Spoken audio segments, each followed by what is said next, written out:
Tapi kenapa record label yang ada di let's say di UK atau di Hollywood gitu ya, kenapa mereka bisa menginvasi dunia dengan musik mereka? Kenapa mereka bisa, kita belum?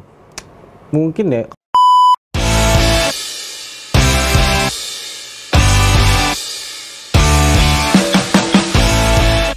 Mas Rian, Yo, apa kabar Mas? baik. Apa kabar? Baik, alhamdulillah. Thank you udah mampir loh. Iya, sama-sama. Thank you juga udah ngundang. Tapi gue nggak expect lo datang secepat itu tadi. Gue pikir macet. Sama gue juga agak kaget sih. Gue ambil main handphone, tau-tau ya lo udah nyampe cuma setengah jam 40 menit. Enak ya kesini ya? Hah? Enak ya kesini jalannya? Enak sih jalannya tadi. Gue langsung mati kan lagi. Mungkin karena ganjil genap, mobil gue kan genap. Oh Langsung. iya. Emang situ kena ya? Fatmawati kan kena ganjil genap. Oh iya. Jadi sengaja lewat situ. Pokoknya tiba-tiba tadi pas gue lihat loh ini kok udah turunan yang jalan IPA gitu. Gue cek bener udah down. Iya. Terakhir kita ketemu kapan ya? Kapan ya? Di nikahannya Adri. Nikahan iya, nikahan Adri ya? Yang kita perform kan? Iya itu. Udah berapa? Setahun, 2 tahun, enggak lebih. Lebih lah itu, Lebih sebelum tuh. Pandemi itu. Iya, anak gue belum lahir tuh. Iya, Nanti belum. lagi hamil ya, berarti Belum. hampir 4 tahun. Iya udah lama banget. Iya, lama banget. Dan maksudnya udah banyak yang berubah tuh. Iya. Dari 4 tahun terakhir. Iya. Waktu itu kan lu masih di salah satu label rekaman internasional ya, franchise-nya di Indonesia kan. Iya. Tapi label itu yang ngurus Dua Lipa, Ya, Warner Ed Music. Sheeran ya. Terus siapa? Charlie Puth. Charlie Puth, habis itu Coldplay juga ya? Coldplay juga. Coldplay Michael kan sub-label Bublé. di situ, Michael Bublé.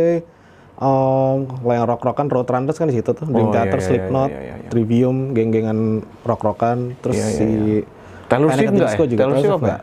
Taylor Swift kalau nggak salah tetangga deh. Oh iya, tetangga ya? Nggak usah kita sebut ya? Iya, tapi salah, sebut aja. salah juga.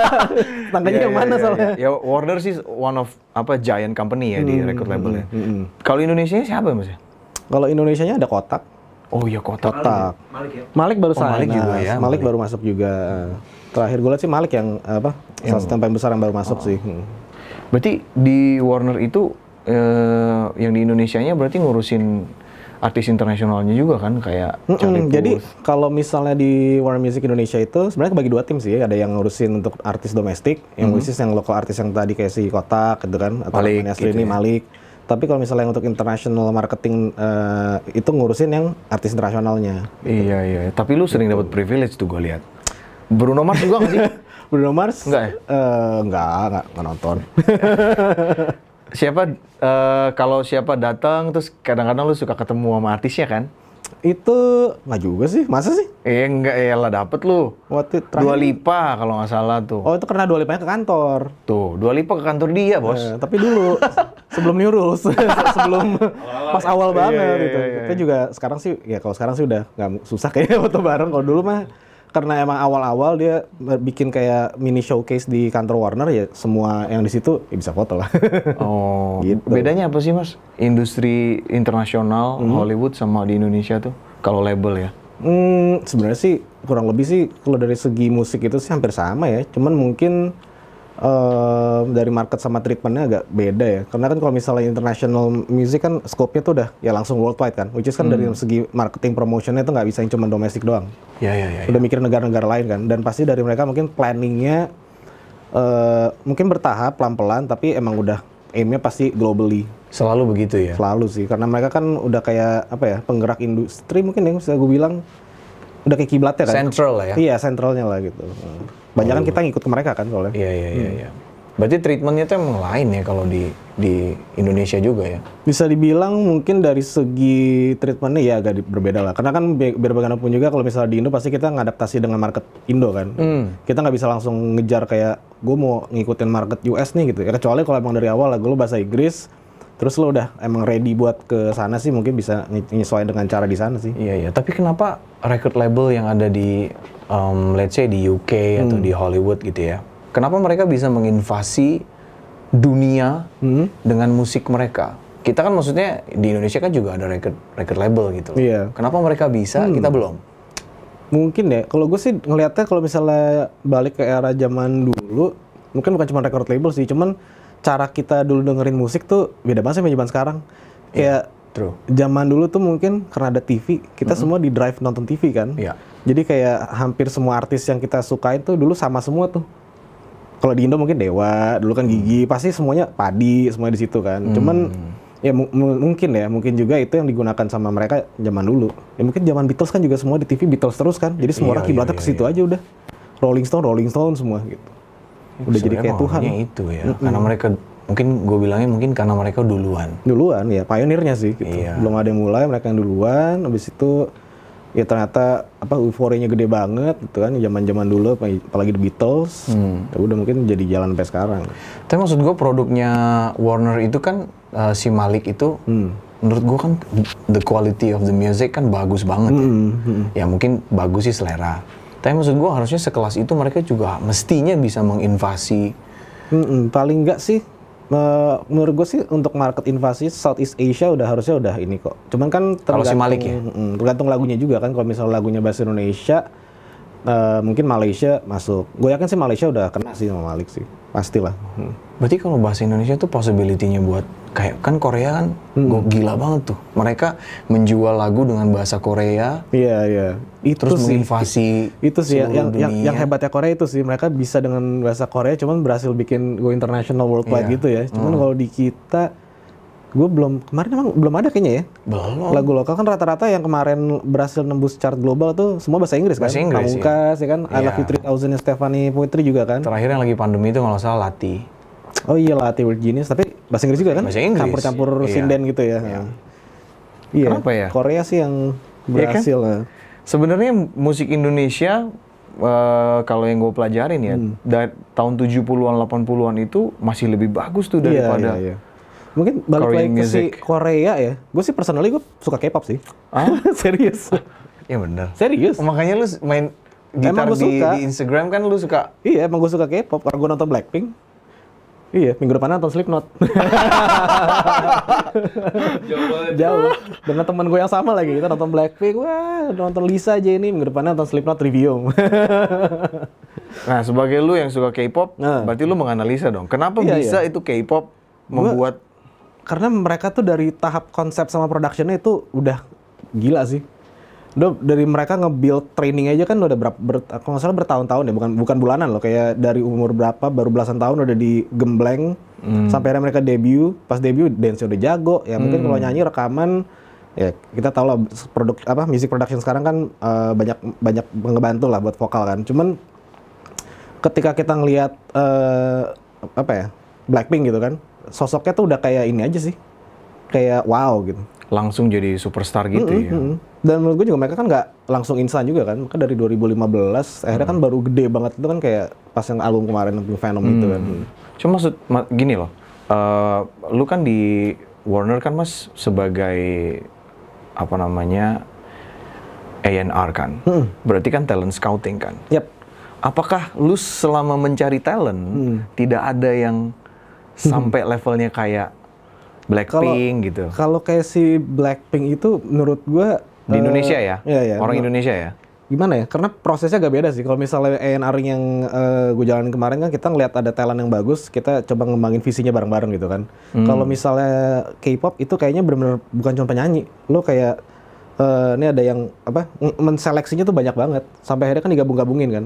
Dan itu prosesnya nggak cepat sih. Makanya rata-rata kan kalau misalnya agency udah bikin grup K-pop tuh kayaknya butuh beberapa tahun sampai mereka bikin debutnya kan. Mana tuh yang baru ada yang Baby Monster deh kalau nggak salah tuh. Wah, gue nggak tahu. Itu aja kemarin debutnya ditungguin dari setahun yang lalu. Gue tahu New Jeans, gue tahu. Itu keren. Tapi gue tahu namanya dong, lagunya gue nggak tahu yang mana. New Jeans juga sesuai namanya sih, mereka kan New Jeans ternyata artinya new genre kan. Jadi mereka bawainnya fresh yang kayak agak-agak drum and bass gitu. Keren sih, gue suka. Oke, habis ini gue coba. Kayak siapa juga tuh yang cowok-cowok tuh rame? BTS. BTS juga. Apakah orang Indonesia tidak ada yang setampan BTS? Makanya label rekaman di Indonesia, gini loh, maksud gue gini ya, label rekaman di Indonesia itu kan punya talent scouting, ya maksudnya A&R-nya bagus-bagus. Berarti kan harusnya mereka bisa mencari orang-orang tampan di Indonesia yang bisa nyanyi, yang bisa ngedance. Kenapa BTS di Korea ada? Kenapa nggak ada BTS di Indonesia? Sebenarnya sih di Indonesia tuh udah mulai ada sih yang mengarah-ngarah ke arah boy band atau girl band K-pop gitu. Kan kita ada Unity, terus ada Starby gitu kan. Tinggal gue nggak tahu. Secara produksi juga udah keren gitu. Secara produksi udah keren banget. Unity waktu gue datang ke launchingnya itu fansnya banyak banget. Wah, gue harus tahu nih berarti. Karena under Patrick Effendi. Kalau pernah denger. Oh. Sebenarnya ada ya? Starby itu udah ke Korea kan? Si Starby udah ke Korea. Starby udah ke Korea. Dan fanbase-nya di sana juga udah. Nah, itu gue kurang tahu. Tapi fanbase-nya di sini oke. Iya, fanbase-nya oke. Jadi sebenarnya udah ada kayak gitu-gitu. Artinya ada dong orang Indonesia yang setampan BTS. Kan orang Indonesia ada yang udah masuk girl band sama boy band Korea juga. Oh ya gue tahu tuh. Si Dita Karang, Secret Iya. Numbers. Yang itu orang Jogja kalau nggak salah. Jogja tuh Bali. Orang Bali. Gitu. Satu lagi cowok baru masuk juga, gue lupa nama grupnya tuh. Gue tahu juga tuh, tapi gue lupa Iya, namanya. namanya. Cuman itu baru juga tuh. Tadinya kalau nggak salah dia ikut ajang pencarian iya, bakat sama, di Indonesia. ikut pencarian bakat. Terus habis itu Dia terbang ke sana kalau nggak salah audisi ya. tapi grup-grup K-pop itu tuh nggak semuanya orang Korea sih, setahu gue kayak apa? Ya Blackpink pun kan ada Lisa kan dari Thailand kan. Thailand, ya. Terus Rose kalau nggak salah dia ada, gue lupa Australia atau New Zealand gitu. Ya orang Indonesia kan juga banyak yang di sana ya. Iya sih, Dita Karang kan di Secret Numbers. Terus ada satu lagi yang cowok, lupa lagi. Iya, tapi gue tahu tuh. Gue tahu itu. Baru-baru debut juga sih. Jadi sebenarnya sih ini sih apa multinasional juga, seru sih. Iya. Lu kan suka Blackpink. Lu paling suka membernya siapa? Lisa. Wah, kenapa? Keren aja. Apalagi kemarin habis ngeliat live-nya di sini, menurut gue sih apa yang menurut gue paling energik dan paling apa ya, powernya sih. Maksudnya dia kan main rapper sebenarnya kan, bukan main rapper. Oke, gue kayak gitu-gitu nggak terlalu hafal. Cuman dia kan sebenarnya basically kan bilangnya rapper. Cuman Iya. pas perform kemarin, dia dancer. Dia main dancer. Main dancer ya kalau salah. Iya. Cuman overall secara keseluruhan emang apa keren aja sih menurut gue. Iya, tapi nge-rapnya juga bagus sih. Asik. Kalau orang-orang kayaknya banyakan Jennie ya. Jennie, Lisa, kayaknya kalau Blackpink lumayan rata sih fansnya. Merata ya. Cuman Jennie emang salah satu yang paling populer sih. Iya, kalau di BTS tuh Jungkook. Iya. Sama V. V. Tapi Jungkook album barunya juga Keren. sendiri. Yang lain pada kemana sih, Mas? Tahu deh. Kok dia tiba-tiba jadi sendiri? Tapi kan si militer. Wamil. Wamil. Oh, iya. Berarti udah 30 umurnya pada. Iya. Nasional Korea. Tapi Jungkook keren sih ya, album barunya sih. Jungkook keren, Yang Jungkook si Standing Next to You-nya jadi Iya, terus Five orang Indonesia, netizen itu nyamain nama lagunya Tompi itu lagunya yang satu. yang Monday Tuesday itu. Yang itu. Nah, itu disamain sama lagunya Tompi yang Ramadan datang. Iya, gue pernah lihat postingannya. Iya. Wow. Sekilas sih ya, tapi pas gue dengerin sih enggak sih. enggak lah. Enggak lah. Kebetulan. Sebenarnya ada lagi lagu yang agak mirip juga sama lagu bule yang lagu mirip sama lagu Indonesia. Yang mana? SZA yang Kill Bill tau nggak? Lagu apa ya? Kill Bill kan? Samanya. I'ma kill my ex. Iya. Tapi yang miripnya menghitung harinya Krisdayanti tuh. Yang aku tunggu tulus cinta. Iya, gila. Itu siapa? Dencas ya? Menghitung hari itu. Lupa juga. Nggak tahu ya Cuma siapa pas gue denger Kill Bill, kayak lagunya Mirip ya? Krisdayanti. Iya. Nah, ada awalnya doang sih emang. Berarti mereka juga terinspirasi dari Jangan-jangan. kita, ngeklaim. Mungkin mereka dengerin lagu old school 90s Indonesia. Ngeklaim, gila. Cakep nih gitu. Gila, bisa-bisanya kita ngeklaim. Ya bisa jadi. Tapi kan terakhir si Kanye West siapa ya? Rapper luar negeri nge-sample lagu Indonesia tahun 70-an. Iya tuh, kalau iya nggak tuh. salah. Bapaknya Dikta, lagu bapaknya Dikta. Iya, bapaknya Dikta. Bapaknya Dikta kan Itu punya rame tuh. band. Dibeli ininya kan, dibeli sound sampelnya. Iya, sama siapa ya rappernya kalau? Tapi itu albumnya udah album lama kan? Album lama. Beritanya baru kebuka sekarang. Dikta aja. Iya, gue juga tahu dari itu pas iya. Dikta Iya. naikin kaget juga gue. Cuman royaltinya bagus, Mas. Emang pakai sistem royalty? Mereka sistem royalty. Oh, tetap ya? Iya, dapat transferan kata si Dikta. Iya. Oh iya bagus lah, alhamdulillah. Dari Kanye kan. Kenapa di Indonesia sistem royalty-nya caruk maruk kayak gini nih? Wah, itu harus ditanyakan langsung ke bagian royalty-nya. Jangan ke saya. Maksudnya kan lu kan orang dalam, orang record label gitu loh. Pasti punya desas-desusnya lah. Kenapa sih sekarang malah gue tuh sebenarnya agak menyayangkan meskipun ini hak para pencipta ya, kan itu hak kesejahteraannya. Tapi gue agak sedih idola-idola gue tuh pada berantem. Ahmad Dhani berantem sama Once, terus Piu berantem sama siapa, terus ada lagi kayak Chris Patti gitu ya, pada berantem nggak mau bawain. Itu kan maksudnya itu idola-idola kita ya. Iya. Agak sedih gue ngelihatnya. Iya sih. Maksudnya kenapa legend-legend itu sampai harus ribut kayak gitu? Ada apa sih sebenarnya dengan sistem royalty di Indonesia tuh? Tapi menurut gue sih belum tentu kena sistem royalti sih. Mungkin juga emang apa? Kita kan sebenarnya nggak tahu kan sebenarnya masalah yang sebenarnya seperti apa kan di antara mereka kan. Yang kita tahu kan cuma mungkin dari media atau dari temen sih, dari orang. Jadi gue juga nggak terlalu tahu sih kayak gitu sih. Tapi hukum royalti di Indonesia itu udah cukup jelas sih, Mas? Menurut gua untuk era sekarang sih udah jelas sih. Maksudnya kan sekarang publishing aja udah banyak ya. Publishing untuk songwriter udah banyak dan menurut gua udah bagus-bagus banget kayak sekarang ada siapa? Ada Massive, ada Sony juga bikin publishing. Terus ada Nadaku, maksudnya udah banyak gitu yang emang mewadahi dan mungkin memberikan informasi juga pelajaran tentang pentingnya publishing untuk songwriter sih.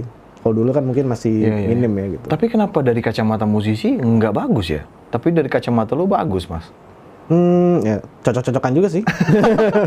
Soalnya menurut gua kalau misalnya musisinya mau ngejalanin publishingnya sendiri ya silakan. Cuman kan agak capek dan sulit juga ya kita buat nge-collect royalti pencipta lagu sendiri satu-satu gitu.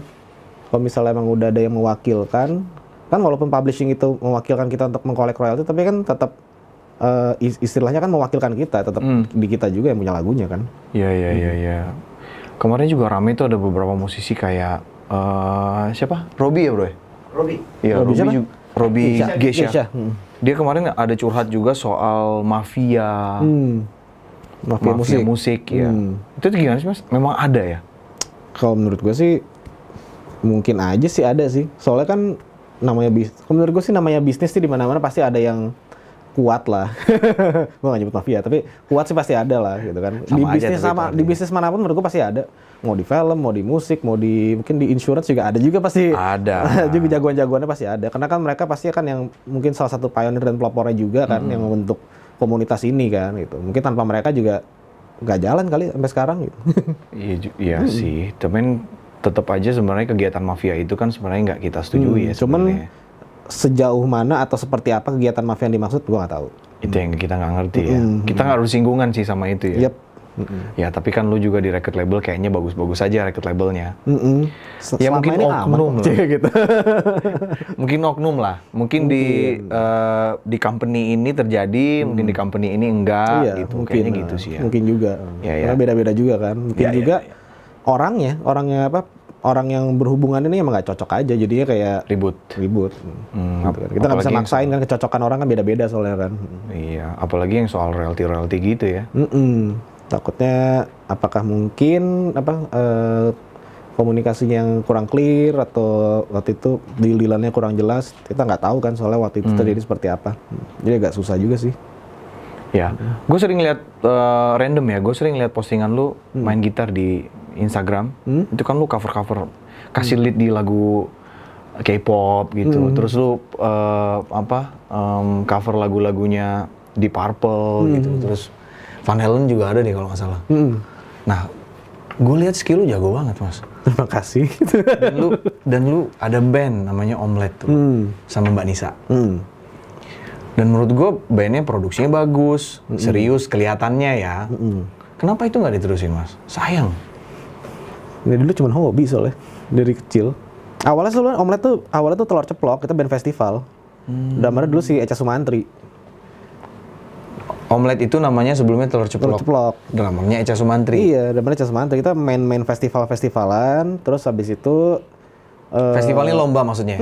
Lomba-lomba festival, terus sempat ada ide kayak coba rekaman yuk gitu kan. Habis itu dikenalin sama, kebetulan kan emang dari keluarga emang kenal sama Mas Bujana kan. Mas Bujana bilang gue kenalin aja sama Dani Pete nih yang jadi gigi. Akhirnya ya udah kenapa nggak dicoba diseriusin aja bikin band tapi namanya ganti ya Omelette aja gitu. Jangan Telur Ceplok. Iya, Telur Ceploknya kayaknya kurang kalau buat rekaman. Tapi iya sih, kita sambut Telur Ceplok. Iya kurang sih, ya benar-benar. Kalau Omelette masih oke lah. Gitu. Tapi emang dari awal hobi.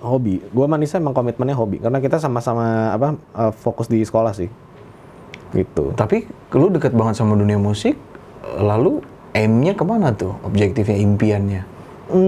Kalau waktu dari awal-awal ini sih mungkin gue kilas balik. Waktu SD tuh kenapa gue jadi suka musik-musik keras kan karena sebenarnya nonton DVD-nya ini kan Freddie Mercury tribute Queen.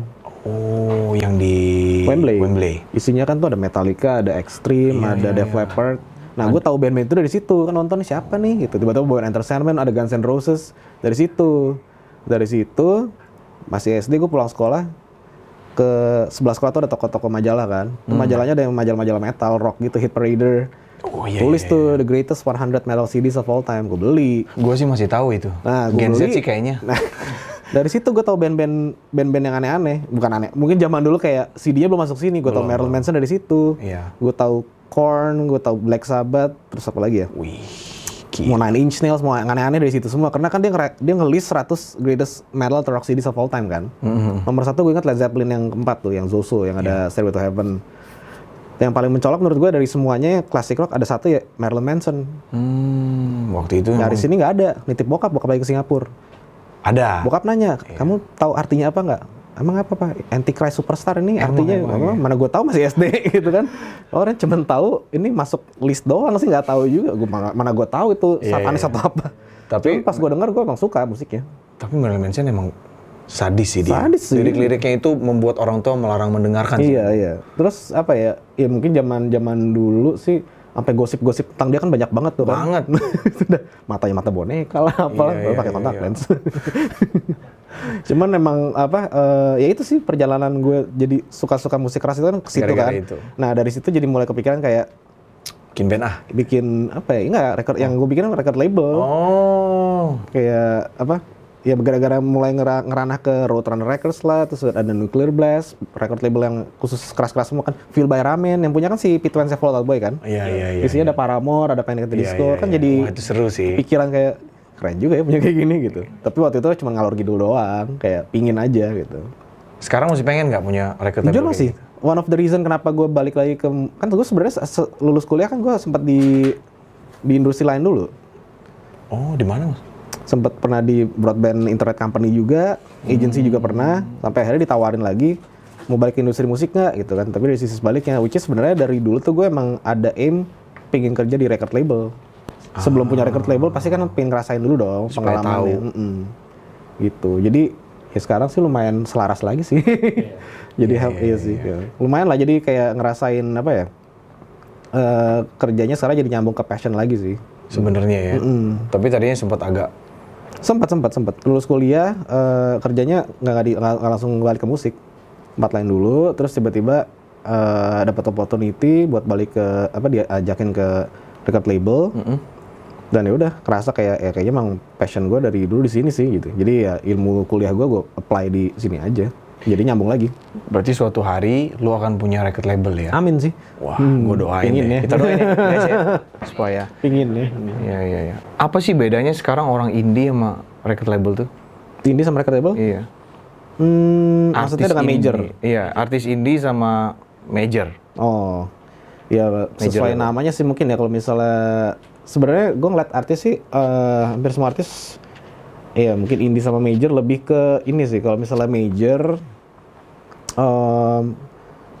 pertama kan master recording pasti punya major labelnya kan. Iya, betul. Sama mungkin involvement sama nurturing dari dari labelnya itu lebih besar. Gitu. Kalau indie mungkin ya mereka dari awal emang benar jalan sendiri aja gitu. Jadi gue ngeliatnya lebih ke nggak ada yang salah dengan major dan indie, cuman tergantung artisnya nih. Mereka sebenarnya butuh yang mana sih? Oke. Kan ada artis yang kayak, oh gue dari awal gue udah tahu nih konsep gue kayak gini, aliran gue, genre gue seperti ini, produksi gue udah aman semua. Ya ngapain gue nggak butuh investment. Gua simplify coba. Kalau artisnya dia tidak punya modal. Nah, Oke, modal dia cuma skill dan writing gitu, songwriting. Kalau dia tidak punya modal, mending dia indie atau major label. kalau misalnya dia nggak punya modal, ya pasti definitely mungkin butuh investment kan. Dan kalau misalnya dia emang demonya menarik dan jujur sih zaman sekarang sih kayaknya kalau cuma modal demo doang agak susah sih. Karena kan Oh gitu kita kan sekarang lihat kalau gue scouting tuh nggak bisa cuma dari demo awal gitu. Karena ketika sekarang udah ada semenjak zaman digital nih, digital, kita tuh udah ada benchmark buat di Spotify kan, artis-artis Oh, indie. I see. Jadi? Jadi kan kalau misalnya gue scouting, gue akan lihat nih potential indie artis atau artis-artis yang baru muncul di Spotify yang angkanya bagus, gue approach langsung. Iya. Ketimbang resikonya financial risk-nya pasti akan lebih kecil dong. Daripada Lu udah ada pembuktian di Spotify nih. Bener. Kalau misalnya dari nol, wah ini berarti gue harus start dari nol ya. Berarti kan gue harus nyiapin profit and loss segala macamnya dari awal. Produk jadi gitu istilahnya ya punya. Iya, dari nol banget kayak wah ini belum masih mentah. Forecastingnya kayak kita belum tahu nih kira-kira berapa yang bisa dihasilkan. Tapi kalau misalnya kita bisa ngeliat dari Spotify kan udah kelihatan angkanya. Berarti mostly record label sekarang melakukan itu ya? Tergantung sih. Kalau misalnya gua ten ke situ, lebih cenderung ke situ waktu itu. Scoutingnya ya, talent Scoutingnya. Jadi ada juga tapi yang waktu itu belum rilis, tapi pas gue denger demo sama konsepnya bagus, gue sih Three Souls. Oh iya. Three Souls itu ngelihat gara-gara teman gue ngepost di Pet sih. Sejaman Pet, udah lama banget nih. Terus gue minta kontaknya, gue WhatsAppan sama Damien, ngobrol-ngobrol. Ya udah kita jadiin. Bagus loh Three Souls tuh. Kemarin kayaknya baru dia nikah. Iya, Yeri. Kemarin Yeri udah kesini juga. Oh gitu? Iya, gue udah ngobrol-ngobrol, gue tanya, ini Three Souls bubar apa enggak sih? Grup WA-nya sih masih ada. Ya, thank you, terima kasih jawabannya ya. Three Souls bagus, itu salah satu produk lo yang bagus sih menurut gue. Makasih. Dan mereka penyanyi yang bertanggung jawab akan profesinya. Iya, dan live-nya juga bagus. Live-nya bagus ya. Seru, konseptualnya juga bagus kalau live. Berarti itu ya. Three Souls ya. Kalau nggak punya modal, tapi kalau berarti nggak harus major juga sih kalau nggak punya modal ya. Kalau misalnya dia bisa nemu investor, bisa juga ya. Oke, kalau dia punya investor nih, mending mana? Jalan sendiri apa sama label? Balik lagi kebutuhan artisnya sih gitu. Dari artisnya ngerasa perlu bantuan sebesar apa gitu. Kalau misalnya bantuannya sampai dari sisi semuanya besar-besaran kayak kreatif, marketing, promotion, apalagi ya, sampai artis manajemen segala macam ya mungkin ke major gitu. Karena kan kadang-kadang ada artis yang tadi gue bilang, dia udah ngerasa gue udah bisa semuanya jalan sendiri. Gue udah tahu gue mau kemana, secara branding gue udah tahu arah gue kemana, lagu gue udah tahu kemana, ya gue nggak perlu di support sejauh itu. Mungkin yang tipis-tipisnya cuman misalnya pitching ke digital, sekarang kan digital streaming platform atau mungkin marketing tipis-tipis bisa ke Believe misalnya. Gitu. Oh iya. Misalnya gitu bisa kan. Believe bagus sih. Oh iya dong. Iya, lagu EP gue juga di Believe. Gitu. Iya. Jadi gue sampai sekarang kalau ngobrol sama artis gue pasti akan ini kok gue akan being fair with them, kayak nanya lu sebenarnya lebih butuhnya apa nih gitu. Gue nggak bakal maksain juga kayak lu harus ikut gue atau gimana. Kalau ternyata dia wah gue perlu gini-gini, wah lo kayaknya cocoknya sama major sih gitu. Soalnya again nggak bisa dipaksain juga kan. Oke, tapi gue itu agak abu-abu. Nggak tau lah, ini kayaknya gray area gitu lah. Gue tuh agak bingung yang dilakukan sama indie sama major itu kan sebenarnya basically si indie juga udah bisa lakuin tuh sekarang. Nah cuman gue nggak tahu pembedanya tuh apa tuh skalanya.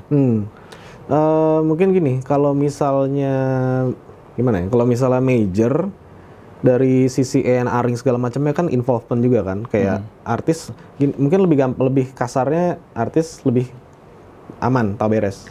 Oh, berarti itu semuanya diurusin dong, iya kan, diurusin dari awal kayak nih demo lagu kasih nih.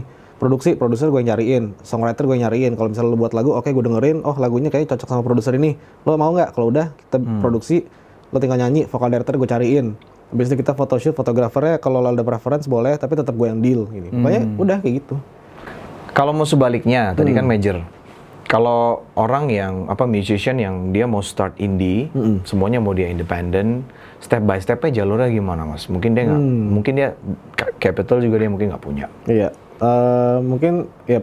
Of course kalau misalnya mau rilis sendiri sih, paling nggak produksi kan ngerjain sendiri ya. Iya. Tapi ketika mereka mau rilis lagunya, mungkin bisa menggunakan distribution platform, salah satunya mungkin seperti TuneCore, Ya. Om Andi. Bagus, TuneCore bagus. Bagus, TuneCore bagus, gitu kan. Seperti emang buat anak indie cocok. Atau mungkin bisa juga cek ke Believe. Dua itu udah bagus. Gitu. Itu udah bagus ya. Bagus. Jadi jatuhnya kalau di Believe itu titip edar ya.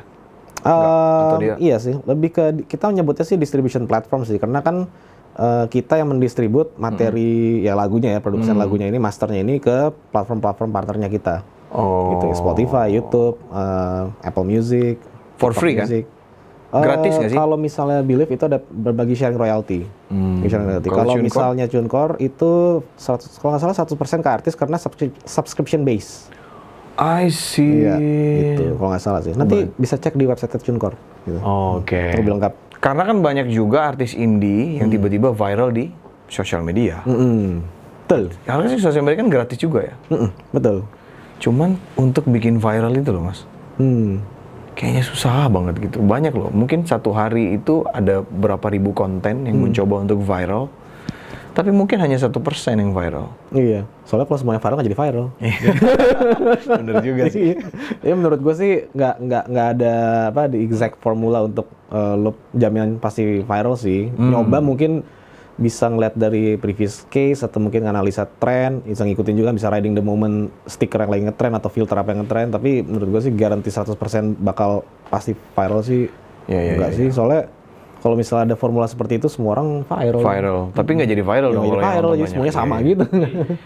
Oh artinya kalau major label apa record label gitu, mereka memikirkan ini ya.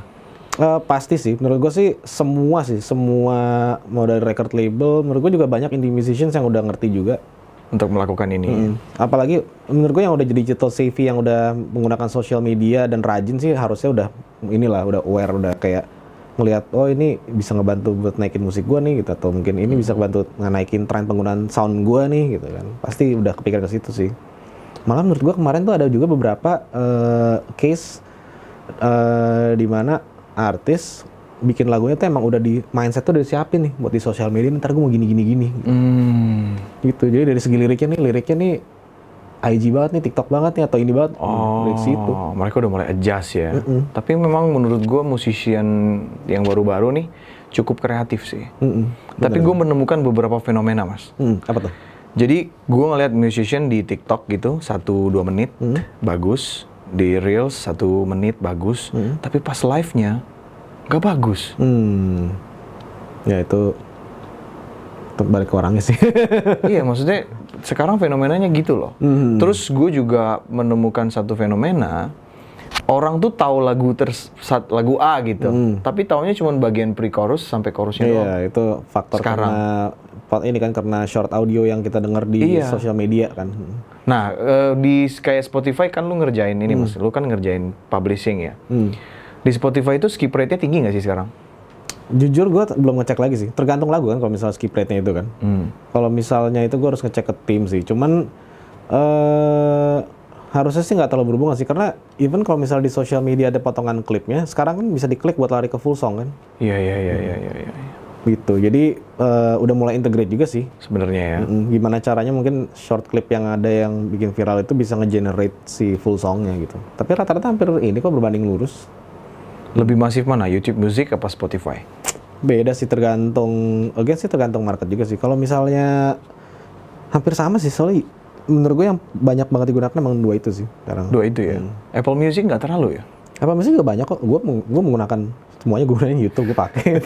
Semuanya gue pakai. TikTok Music juga gue pakai. TikTok Music juga bagus. Tapi kalau di Indonesia, yang paling banyak pengguna atau pendengarnya di mana? Harusnya sih si YouTube. YouTube ya? sama YouTube Music ya? YouTube sama Spotify itu salah satu yang paling besar sih di Indonesia harusnya. Oke, Karena oke, YouTube kan oke. free kan. Iya sih. YouTube Kalau- Music tapi kan bayar masalahnya. YouTube Music bisa free, Oh, bisa free ya. tapi ada ads, ada iklan. Oh iya. Tapi Kalau- ya, harusnya itu sih. Salah satu yang paling besar tetap dua itu sih. Dua itu ya, YouTube Music sama Spotify ya. Gue sih Apple Music. Karena menurut gua soundnya lebih bagus. Iya. Setuju Kayaknya sih. dia filenya WAV deh, wave apa? Setuju sih kalau itu. Makanya gue pakai 4-4-nya buat gue ganti-gantian, gue rotasi aja muter. Tergantung kalau lagi mau dengerin yang ini, pakai yang ini. Ya kayaknya audionya lebih bagus deh.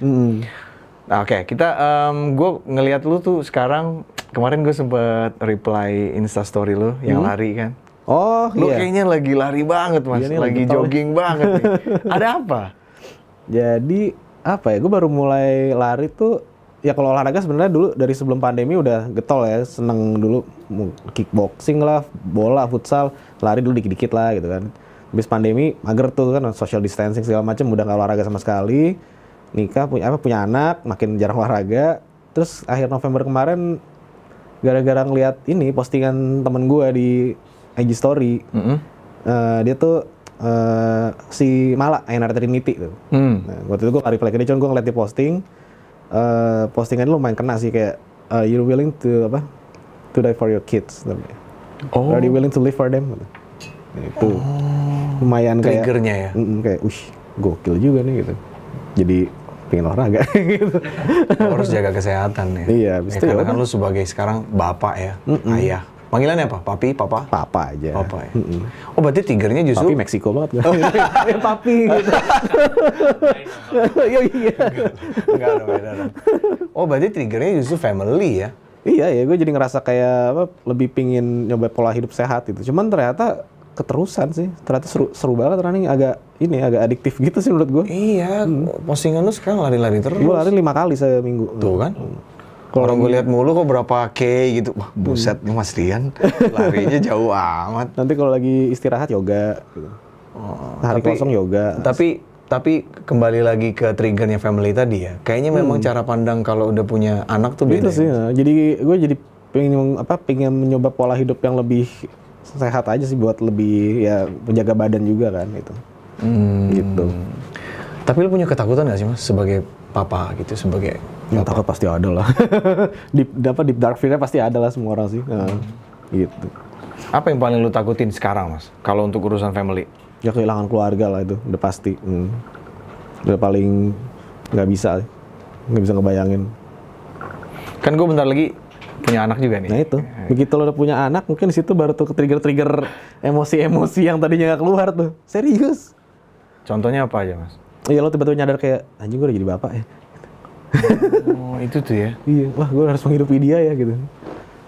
Ntar bangun-bangun tengah malam, menikmati nemenin istri nyusuin, lo harus bangun juga. Nyusuin juga? Enggak sih. Bebas kalau lo mau coba, it's okay gitu. I ain't gonna judge, tapi ya apa. Cuman ya kan nanti lo jadi ngerasa harus nge-support istri lagi bangun tengah malam. Oh iya, gitu. iya. Atau kadang-kadang tidurnya ganti-gantian kan. Terjadi nggak di istri lo Mas? Enggak deh kayaknya. Enggak ya? Enggak sih, enggak sampai segitu. Gue masih nggak kebayang sih baby blues itu apa. Iya. Gue juga waktu itu baca-baca artikel nggak kebayang sampai pas ya udah ngerasain anak lahir terus bangun malam kayak oke, ini sih gokil juga sih. Ganti-ganti popok segala macem kan. Gitu. Iya. Tapi enak kok, seru jadi bapak. Oh siap. Iya. Iyalah itu kan rezeki ya. Iya dong, rezeki Iya, kita harus syukuri benar-benar. Ada juga kemarin gue ngobrol sama teman gue cowok. Dia udah punya anak juga, dia bilang gini. Gua itu mati pun sanggup buat anak, dia bilang. Ntar lu ngerasain kalau udah punya anak. Ya gue belum bisa rasain nih karena gue belum pernah. Sekarang gue tanya sama lu Mas, itu true ya? Maksudnya iya perasa kayak mati nggak apa-apa deh gue buat anak. Ya orang kalau anak gue sakit aja gue doanya, udah sakitnya pindah ke gue aja dah gitu. Gue sama istri gue sama pasti. Kemarin anak gue DBD, ya kita kayak, kenapa malah anak gue yang kena ya? Kenapa nggak kita aja sih gitu, kayak ngeliat anak lu ditusuk jarum udah gitu teriak-teriak kan, namanya anak kecil nggak mau dipegangin, ngilu banget tuh ngeliatnya. Iya. Gue nggak berani ngeliat gue lagi panik di rumah sakit ngeliat anak gue gitu makin pucet gue. Berarti bener ya kayak kalau bisa sakitnya pindah ke bapaknya aja deh gitu, pindah ke mamanya aja deh. Gitu. Kalau misalnya anak gue lagi flu nih di rumah gitu kan, kita tahu kan kalau misalnya dibersihin atau ini pasti ketularan kan, gue malah sengaja aja udah biarin sini. Biasanya kalau kita yang sakit sembuh soalnya pindah. Kalau gitu kan. Kalau istri yang flu? Pernah kayak gitu kayak. Terus anti kayak, aduh udah mulai nggak enak nih, udah minum obat. Terus bentar lagi Ari sembuh nih kayak bener, tukeran. Iya. Oh gitu ya. Berarti bener ya. Apapun nih kalau buat anak ya. Iya. Tapi kalau menurut lu lebih penting mana Mas? Anak, istri, atau ibu? Gue sebisa mungkin trying to samain lah. Oh equal ya? Harus equal. Sebisa mungkin harus equal. Wah tapi susah tuh kayaknya Mas. Emang susah. Itu pertanyaan kayak gitu yang agak paling bingung juga. Iya kan? Iya, surga ada telapak kaki ibu, tapi kan keluarga juga ada di kita. Ya sebisa mungkin inilah, gue akan coba jadi equal. Equal ya. Tapi ada juga tuh yang berpendapat ibu dulu Mas. Iya, beda-beda sih. Ada yang istri dulu, ada yang anak dulu gitu. Sebenarnya sih nggak ada. Tapi kalau gue ya Mas ya, kalau disuruh milih ibu, istri atau anak ya, jujur bobotnya lebih berat ke istri. meskipun gue tidak akan mengecewakan ibu gitu ya. Tapi gue kotakin nih, gue kasih batasan.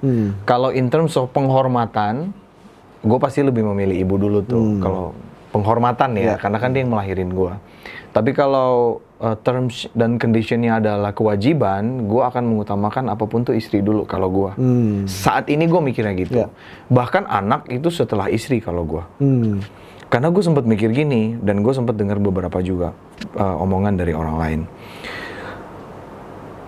Istri itu nanti justru yang sampai tua akan sama kita tuh. Gue tadi baru mau ngomong, sebenarnya kalau misalnya lo nge-divide kayak gitu, apalagi gue udah tinggal sendiri, nomor satu pasti jadi istri. Kalau udah kebagi nih ya, udah kebagi kan. Karena istri yang akan, ya bener, nemenin lo dari nikah sampai tua nanti, ntar anak lo udah nikah, cabut juga. Iya. Yang namanya cuma istri doang kan. Jadi kalau lo ngebagi 3 kayak gitu, nomor 1 pasti istri. Iya. Dan gue setuju yang itu. Setuju ya. Dan anak gue cewek lagi. Ntar. Nah itu. Dia akan sama suaminya kan. Udah siap ya kalau misalnya ada yang datang kan kayak om.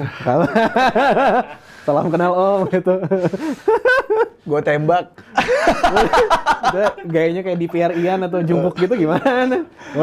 Aduh, ya. Mamanya senang. Mamanya yang senang. Gue mulai kepikiran lagi. Kita kan cowok ya. Maksudnya kalau gue lihat tampang-tampangnya nih gue kayak, ya lo tahu kalau lo udah tahu bandel-bandelnya lo bisa kayak ngeker nih.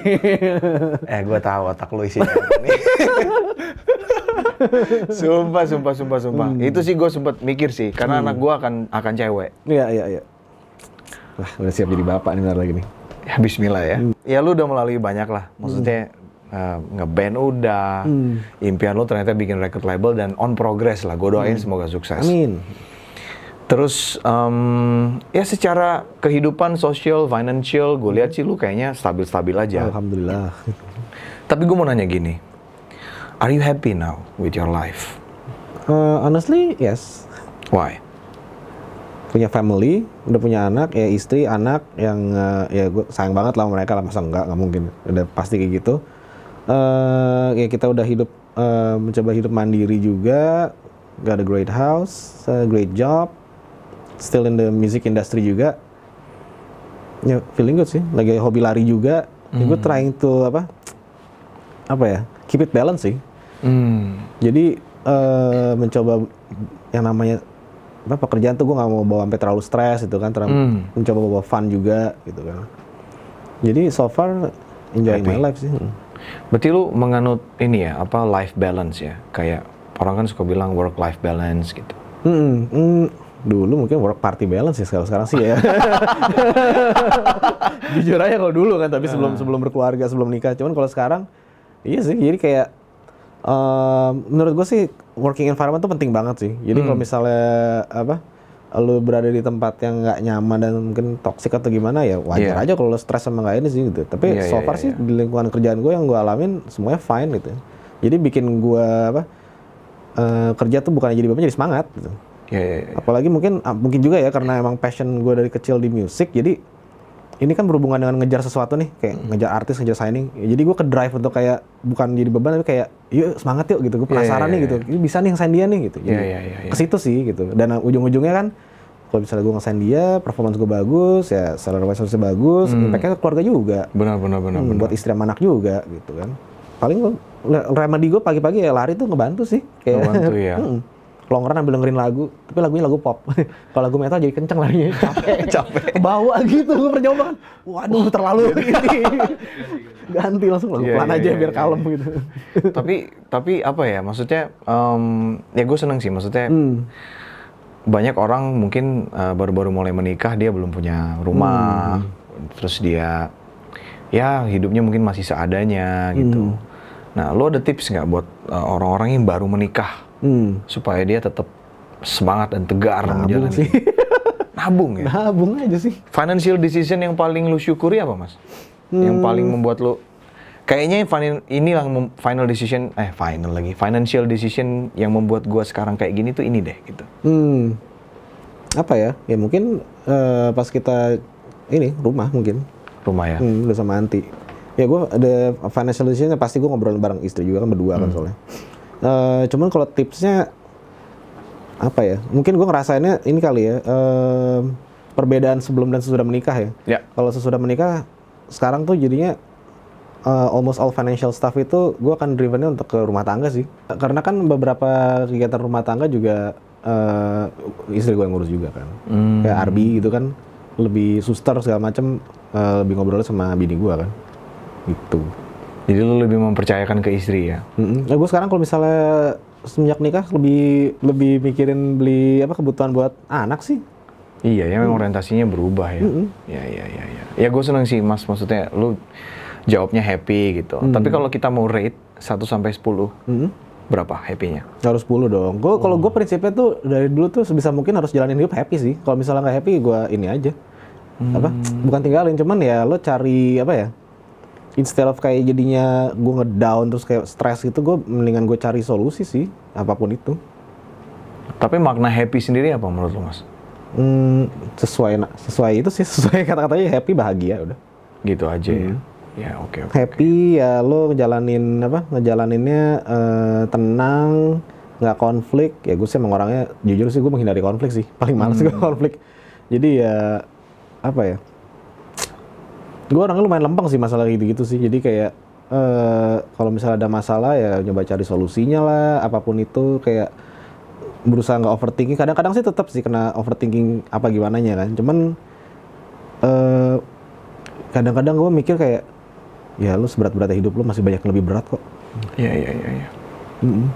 Kayak lu di jalan ngeliat ada yang minta duit, Iya. kayak ya gue kayaknya nggak ada apa-apanya dibanding masalah mereka, ya udahlah jadinya motivate buat kayak gini dong, masa sedih gitu. Ya gue juga kalau lewat di jalan gitu ya, semua orang yang kita lewati di jalan itu tidak ada satupun orang yang tidak punya masalah. Makanya kalau gue memaknai bahagia itu lebih ke sebelum tidur dalam keadaan mood yang baik, bangun tidur juga dalam keadaan mood yang baik. Kalau itu bisa terjadi, gue merasa gue happy. Gue senang banget sih ngobrol sama lo Mas. Thank you udah mampir. Sama-sama. Next time datang lagi ya. Siap. Thank you. Thank you Mas banget Rian. udah invite. Kita tepuk tangan buat semuanya. Mas Rian. Yeay. Thank you.